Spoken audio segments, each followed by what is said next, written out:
Hi friends, welcome to my channel.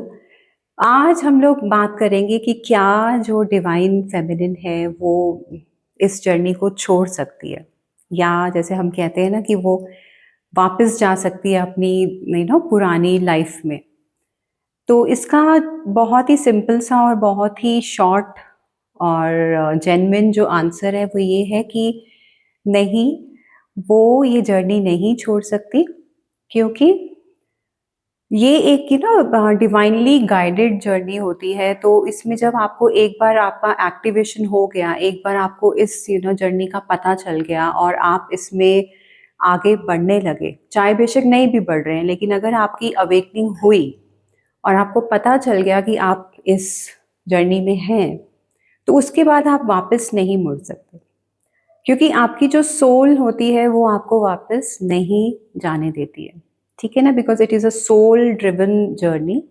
और बस हम इतना कर सकते हैं कि हम इसको डिले कर सकते हैं, क्योंकि ज़रूरी नहीं है कि हर कोई इसी लाइफ टाइम में इसको कंप्लीट करेगा या आगे बढ़ेगा और अपने ऊपर काम करेगा, सेल्फ लव में आएगा।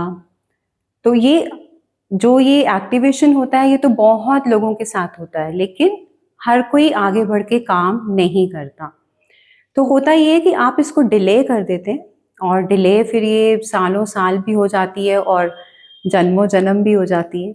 तो डिले तो आप कर सकते हैं, लेकिन आप इसको, अगर आप कहें कि आप 100% इससे निकल आएँ और इसको छोड़ दें और वापस चले जाएँ अपनी लाइफ में, तो वो पॉसिबिलिटी कम है।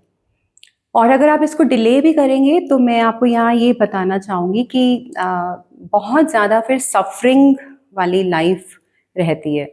सफ़रिंग इन द सेंस कि प्रॉब्लमैटिक ज़िंदगी रहेगी, वही नेगेटिव पैटर्न्स, वही चीज़ें, वो ही नेगेटिव बिलीफ सिस्टम आपका रहेगा, लो वाइब्रेशन में आप रहेंगे, हेल्थ इश्यूज़ रहेंगे, और भी जो भी अभी तक आप डिफ़िकल्टीज़ फ़ेस कर रहे हैं, फाइनेंशियल लॉस हो गया या फाइनेंशियल इंडिपेंडेंस नहीं है, तो जो भी प्रॉब्लम्स मतलब आप फ़ेस कर रहे हैं, तो वो वैसे की वैसे ही बनी रहती हैं, उनमें कोई इम्प्रूवमेंट नहीं आता।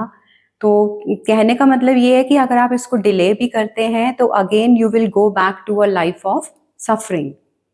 तो बेटर यही है कि अगर आपको पता चल गया है कि आप किसी स्पिरिचुअल जर्नी में हैं या स्पेशली ट्विन फ्लेम जर्नी में हैं, तो आपको अपनी हीलिंग को चूज़ करना चाहिए, खुद को चूज़ करना चाहिए और सेल्फ लव में आना चाहिए। That is very very important. ठीक है गाइस? तो आज हमारा इनर वर्क है डे 26, और आज का एक बहुत ही इम्पॉर्टेंट जो शैडो वर्क है वो है कि आप कौन सी बाउंड्रीज दूसरों के साथ सेट करना चाहते हैं। ठीक है, मतलब आप कौन कौन सी बाउंड्रीज दूसरों के साथ रखना चाहते हैं, लेकिन आप रख नहीं पाते, आप उसमें स्ट्रगल करते हैं, बिकॉज आपको लगता है कि नहीं, उनको बुरा लगेगा, या नहीं, मैं तो ऐसा नहीं हूँ, या मुझे उनका ध्यान रखना है, या मुझे उनके लिए ऐसा करना है, पीपल प्लीजिंग में जो हम आते हैं। तो ये जानना बहुत ज़रूरी है कि आप कौन कौन सी बाउंड्रीज दूसरों से सेट करना चाहते हैं, और जो आप नहीं कर पा रहे, आप स्ट्रगल कर रहे हैं उस चीज़ में। ठीक है, तो ये आप नोट डाउन करिए, इसको लिखिए, और फिर उसके ऊपर हीलिंग करिए, उसके ऊपर काम करिए और उन बाउंड्रीज को सेट करिए, क्योंकि बाउंड्रीज को सेट करना बहुत इम्पॉर्टेंट है। आप जब तक दूसरों से बाउंड्रीज नहीं रखेंगे, तब तक आप कंप्लीटली सेल्फ लव में नहीं आ सकते। ठीक है guys, take care, bye bye.